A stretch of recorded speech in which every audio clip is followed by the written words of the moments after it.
No, I mean, again, they're not doing it. They averaged over 11 penalties a game for nearly 100 yards in the preseason. For context, they had 127 penalties last year. That was leading in the NFL, or last in the NFL, depending on how you look at that. It was the most in a season since 1999 in Dallas. These are problems. And, Ninko, now you came from, you made your legend, if you will, in New England, which is like the most buttoned up organization in football, right? What is this? So when you hear all these penalties and all that, what does it make you think? Well, I think discipline, and discipline's tough. I mean, if I was more disciplined, I'd have a six-pack, but I don't because I'm undisciplined. So discipline is like a daily, weekly, monthly thing. It's not a switch. You just can't say, oh, yeah, we're going to stop holding. We're going to stop having bad plays. We're going to stop having negative runs.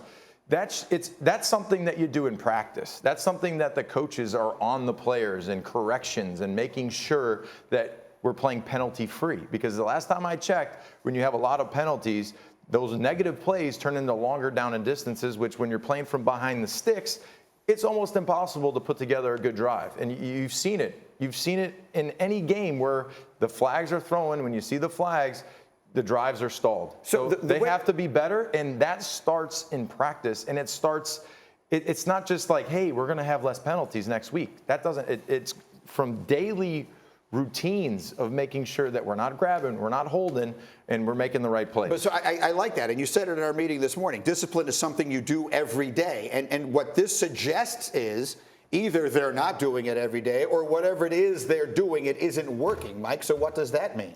It means they could be tuning out their head coach, which is ominous for Coach McCarthy because, again, at the end of the season, Stephen and Jerry Jones simply say, hey, here are the answers to the test.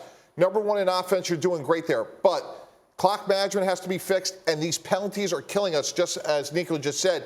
So if I'm Coach McCarthy, at some point in training camp, Greeny, I'm benching somebody, I'm cutting somebody. I am sending a message that this is simply unacceptable, and it's alarming they haven't fixed this. Yeah, I mean, it seems like time for something to change, because whatever it is they're doing, this stuff only matters in the preseason when it is a continuation of an obvious problem, Dan, and that's why I think there's been so much reaction to it. Right, and look, if they get into the season and they're disciplined and they don't commit penalties, we'll sit here and go, you know what, we overreacted, we were wrong, it's the Cowboys, we overreact, it's fine. But my issue is, like, talk about what Mike McCarthy is. He's an overseer head coach. He is not calling the offense. He is not calling the defense. His job is to provide the overarching framework for the team. And how was this not your entire offseason focus after a year in which you led the league in penalties? And if it was, to Mike T's point, then they're not getting the message somehow. So if I'm Jerry Jones and Stephen Jones at the end of the year and I'm evaluating, and they don't like to move on from coaches, they're stubborn about it. If I'm evaluating him at the end of the year, that's what I'm looking at, the big picture stuff, because that is his domain. Look, it's worth another reminder that they have two head coaches in waiting on their staff. They have Dan Quinn, the defensive coordinator, who is a Super Bowl and one guy that was in New Orleans that's probably just relaxing right now. Oh, and that's Sean Payton. Sean Payton would step right into that role. You know, he's been there before. So thank you for watching ESPN on YouTube. For live streaming sports and premium content, subscribe to ESPN+.